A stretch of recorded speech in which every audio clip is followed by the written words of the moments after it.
सो हम स्टार्ट करेंगे first chapter अपना सोल्यूशन। सोल्यूशन क्या होता है? टू कंपोनेंट्स, टू और मोर कंपोनेंट्स के होमोजेनियस मिक्सचर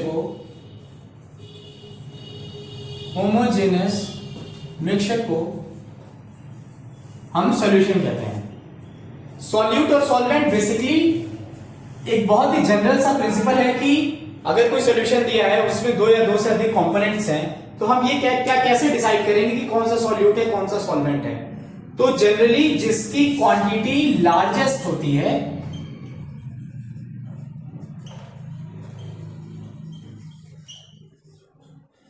उसे हम सॉल्वेंट मान लेते हैं और जो लोअर क्वांटिटी के होते हैं उनको सॉल्यूट मान लेते हैं। अच्छा, सॉल्यूशन डिफाइन तो हो गया। अब हम किसी भी मिक्सचर को सॉल्यूशन कहते कब है? जब वो होमोजेनियस हो। होमोजेनियस मिक्सचर का क्या मतलब है कि अगर एक सॉल्यूशन है हमारे पास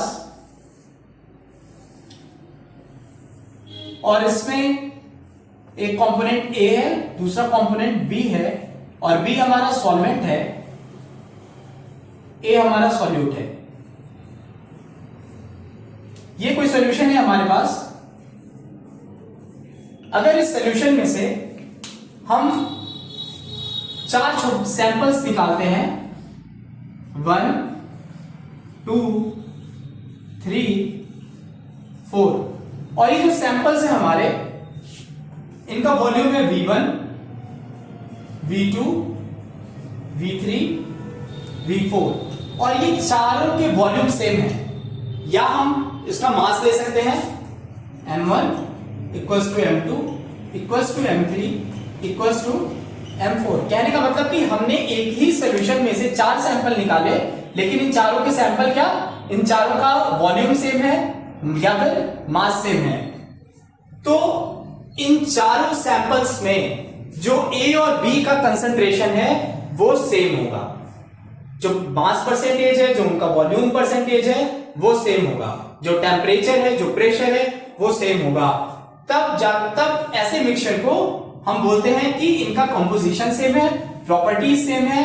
और ऐसे मिक्सचर जिनका कंपोजिशन और प्रॉपर्टीज सेम हो, जिनके कंपोनेंट्स का कंपोजिशन और प्रॉपर्टीज सॉल्यूशन में सेम हो, उसे होमोजेनियस मिक्सचर कहते हैं। या ये कि ऐसा मिक्सचर जिसके जो कंपोनेंट्स हैं उन कंपोनेंट्स के जो कंपोजिशन और प्रॉपर्टीज है मिक्सचर में, वो अगर throughout the sample same है, throughout the solution same है, तो उसे हम सॉल्यूशन कहते हैं।